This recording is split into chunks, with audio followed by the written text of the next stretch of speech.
കാർഷിക വാർത്തകൾ.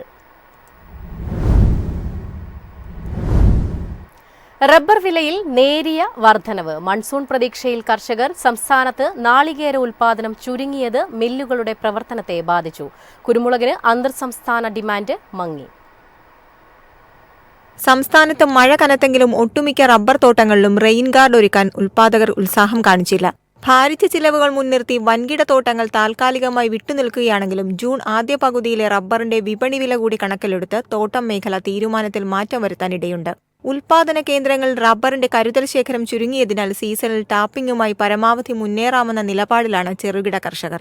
4ാം grade rubber kilo 197 രൂപയിൽ നിന്ന് 199 രൂപയായി ഉയർന്ന വിപണനം നടന്നു. നാളികേരത്തിനും കൊപ്രയ്ക്കും ക്ഷാമം നേരിട്ടത് കൊപ്രയാട്ട് വ്യവസായ രംഗത്ത് പ്രതിസന്ധിയിലായി. ആയിരക്കണക്കിന് ചെറുകിട മില്ലുകളിൽ ഭൂരിഭാഗവും പച്ചത്തേങ്ങ ശേഖരിച്ച കൊപ്രയാക്കിയ ശേഷമാണ് വെളിച്ചെണ്ണയാക്കി വിൽപ്പന നടത്തുന്നത്. സംസ്ഥാനത്ത് നാളികേര ഉൽപാദനം ചുരുങ്ങിയതോടെ പല മില്ലുകളുടെ പ്രവർത്തനങ്ങളും സ്തംഭിച്ചു. 25% മില്ലുകൾ ഭാഗികമായി ഉൽപാദനം മുന്നോട്ട് കൊണ്ടുപോകുന്നു. കൊപ്ര ഉൽപാദനത്തിൽ 35% കുറവ് സംഭവിച്ചതായാണ് കണക്കാക്കുന്നത്. കൊച്ചിയിൽ വെളിച്ചെണ്ണ വില ക്വിന്റലിന് 300 രൂപ ഉയർന്ന് 28,800 രൂപയിലെത്തി. കൊപ്ര 19,200 രൂപയിലുമാണ്. കുരുമുളകിന് അന്തർ സംസ്ഥാന ഡിമാൻഡ് മങ്ങിയത് ഉൽപ്പന്ന വിലയുടെ മുന്നേറ്റത്തിന് തടസ്സമുളവാക്കി. കൊച്ചി വിപണിയിൽ പ്രതിദിന ശരാശരി മുളക് വരവ് 25 ടണ്ണിലൊരുങ്ങി. മഴ ശക്തി പ്രാപിക്കുന്നതോടെ കാർഷിക മേഖലയിൽ നിന്നുള്ള ചരക്കു നീക്കവും വീണ്ടും മന്ദഗതിയിലാവും. ഈ അവസരത്തിൽ ഉൽപ്പന്നം വിലയിടിവിനെ സ്വയം പിടിച്ചു നിർത്താൻ ശ്രമം നടത്താം. അൺഗാർബിൾഡ് കുരുമുളക് ക്വിന്റലിന് 67,900 രൂപ. News desk Myfin TV. കാർഷിക മേഖലയിൽ കേരള നവീന മോഡൽ മാതൃകയെന്ന് ദേശീയ ഉന്നതാധികാര സമിതിയിൽ കേരളം. സമിതി പ്രതിനിധികൾ കേരളം സന്ദർശിക്കും. കാർഷിക മേഖലയിൽ കേരളം നടപ്പാക്കിക്കൊണ്ടിരിക്കുന്ന നവീന ആശയങ്ങൾ രാജ്യത്തിന് മാതൃകയാകുന്നുവെന്ന് സംസ്ഥാന കൃഷിമന്ത്രി പി പ്രസാദ് പറഞ്ഞു. സുപ്രീം കോടതി ഉത്തരവ് പ്രകാരം രൂപീകരിച്ച ഉന്നതാധികാര സമിതി മുമ്പാകെ കാർഷിക പരിഷ്കരണ ആശയങ്ങൾ മന്ത്രി അവതരിപ്പിച്ചു. രാജ്യത്തെ കാർഷിക പ്രതിസന്ധി പരിഹരിക്കാനും കർഷക സൗഹൃദമായ കാർഷിക നയങ്ങൾ രൂപീകരിക്കാനുമാണ് സമിതി രൂപീകരിച്ചത്. കേരളം കാർഷിക മേഖലയിൽ നടത്തുന്ന നൂതനമായ ആശയങ്ങൾ അവതരിപ്പിച്ചതിന്റെ അടിസ്ഥാനത്തിൽ കൂടുതൽ കാര്യങ്ങൾ പഠിക്കാൻ ഉന്നതാധികാര സമിതി കേരളത്തിൽ എത്തുമെന്നും സമിതി ചെയർമാൻ അറിയിച്ചു. News desk Myfin TV. ആഗോള പഞ്ചസാര ഉൽപാദനം വർദ്ധിച്ചു. പഞ്ചസാര വിപണിയെ നയിക്കുന്നത് ഇന്ത്യയും ബ്രസീലും. അനുകൂലമായ കാലാവസ്ഥ കാരണം ഇന്ത്യയിലും ബ്രസീലിലും പഞ്ചസാര ഉൽപാദനം വർദ്ധിച്ചത് ആഗോള ഉൽപാദന തോതിൽ പ്രതിഫലിക്കുമെന്ന് US കൃഷി വകുപ്പ് വ്യക്തമാക്കുന്നു. യൂറോപ്യൻ യൂണിയനിലെ ഇടിവ് നികത്താൻ ഈ വർധന കൊണ്ട് സാധിക്കും. ലോകത്തിലെ ഏറ്റവും മികച്ച 2 പഞ്ചസാര ഉൽപാദന രാജ്യങ്ങളാണ് ബ്രസീലും ഇന്ത്യയും. യൂറോപ്യൻ യൂണിയനാണ് തൊട്ടുപുറകിൽ. അനുകൂലമായ കാലാവസ്ഥയും വിസ്തൃതിയിലെ വർധനവും ഇന്ത്യയിൽ പഞ്ചസാര ഉൽപാദനം നടപ്പുവർഷത്തിൽ 25% വർദ്ധിച്ച് 35.3 ദശലക്ഷം ടണ്ണാകുമെന്നാണ് കണക്കാക്കുന്നത്. ആഗോളതലത്തിൽ പഞ്ചസാര ഉൽപാദനം 8.6 ദശലക്ഷം ടൺ വർദ്ധിച്ച് 189.3 ദശലക്ഷം ടണ്ണാകും. ഒപ്പം ഉപഭോഗം 2.49 ദശലക്ഷം ടൺ വർദ്ധിച്ച് 177.92 ദശലക്ഷം ടണ്ണായി ഉയരുമെന്നാണ് വിലയിരുത്തൽ. യൂറോപ്യൻ യൂണിയനിൽ നിന്നും തായ്ലൻഡിൽ നിന്നും കുറഞ്ഞ ഇറക്കുമതി പ്രതീക്ഷിക്കുന്നതിനാൽ ആഗോള കയറ്റുമതിയിലും ഇടിവുണ്ടായിട്ടുണ്ട്. News desk Myfin TV. കാപ്പി കയറ്റുമതിയിൽ കുതിപ്പ്. പോയ സാമ്പത്തിക വർഷത്തിൽ കയറ്റുമതി വരുമാനം $181 കോടി. രാജ്യത്തെ കാപ്പി ഉൽപാദനത്തിൽ ഇടിവുണ്ടാകുമ്പോഴും കഴിഞ്ഞ 10 വർഷത്തിനിടയിൽ കയറ്റുമതി വരുമാനം ഇരട്ടിയിലധികമായി ഉയർന്നു. കഴിഞ്ഞ സാമ്പത്തിക വർഷം $181 കോടി കാപ്പിയാണ് ഇന്ത്യ കയറ്റുമതി ചെയ്തത്.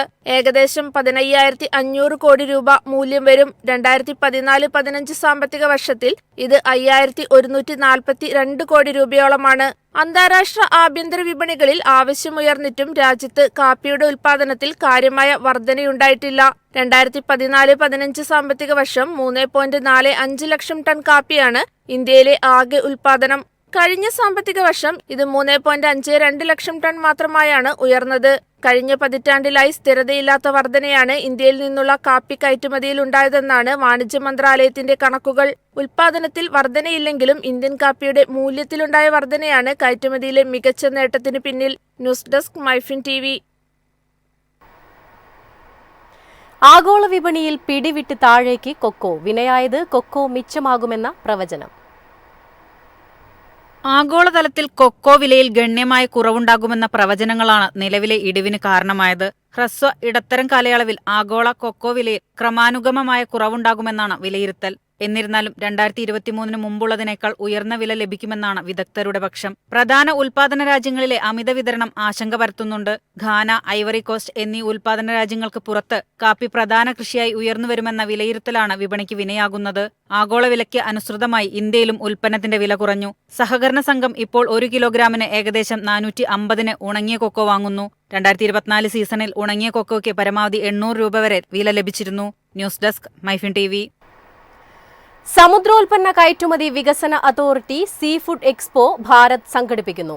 ചെന്നൈ ട്രേഡ് സെന്ററിൽ ജൂലൈ 1 മുതൽ 3 വരെയാണ് എക്സ്പോ. സമുദ്രോൽപ്പന്ന കയറ്റുമതി, അടിസ്ഥാന സൗകര്യ വികസനം, മത്സ്യകൃഷിയിലെ പുരോഗതി എന്നിവയിൽ ഇന്ത്യയുടെ സാധ്യതകൾ എന്നതാണ് എക്സ്പോയുടെ വിഷയം. സമുദ്രോൽപ്പന്ന കയറ്റുമതിക്കാർ, ഇറക്കുമതിക്കാർ, കർഷകർ, ഉപകരണ നിർമ്മാതാക്കൾ, മറ്റു പങ്കാളികൾ എന്നിവർക്ക് വേണ്ടിയാണ് എക്സ്പോ. ഇത് നൂതന സാങ്കേതിക വിദ്യകളും വ്യവസായ നവീകരണങ്ങളും പ്രദർശിപ്പിക്കുന്നതിനുള്ള വേദി കൂടിയാകും. ഇന്ത്യൻ സമുദ്രോൽപ്പന്ന ബിസിനസ്സുകളെ അന്താരാഷ്ട്ര ഇടപാടുകാരുമായി ബന്ധിപ്പിക്കുന്നതിനുള്ള അവസരം എക്സ്പോയിലൂടെ ലഭിക്കും. ഹാച്ചറി, ഫീഡ് മിൽ, അക്വാകൾച്ചർ, മത്സ്യത്തൊഴിലാളികൾ, പ്രോസസിംഗ് മെഷീനറി നിർമ്മാതാക്കൾ, ട്രേഡിംഗ് ഏജന്റുമാർ, കയറ്റുമതിക്കാർ തുടങ്ങിയ മേഖലയിലുള്ളവർക്ക് വ്യാപാര ബന്ധങ്ങൾ മെച്ചപ്പെടുത്തുന്നതിന് സീ ഫുഡ് എക്സ്പോ ഭാരത് സഹായിക്കും. News desk Myfin TV. കമ്പോള നിലവാരം. ഇന്നത്തെ കമ്പോള നിലവാരം: RSS 4 197, RSS 5 194, ലാറ്റക്സ് 145, ജാതിക്ക 350, ജാതിപത്രി 1800 മുതൽ 2000 വരെ, ഗ്രാമ്പു 900, അടയ്ക്ക 245, കാപ്പിക്കുരു 260, കൊക്കോ പരിപ്പ് 330, കുരുമുളക് ഗാർബിൾ 69,900, കുരുമുളക് അൺഗാർബിൾ 67,900, ഏലക്ക 2200 മുതൽ 2350 വരെ, വെളിച്ചെണ്ണ 28,800, കൊപ്ര 19,900, ചുക്ക് 22,500.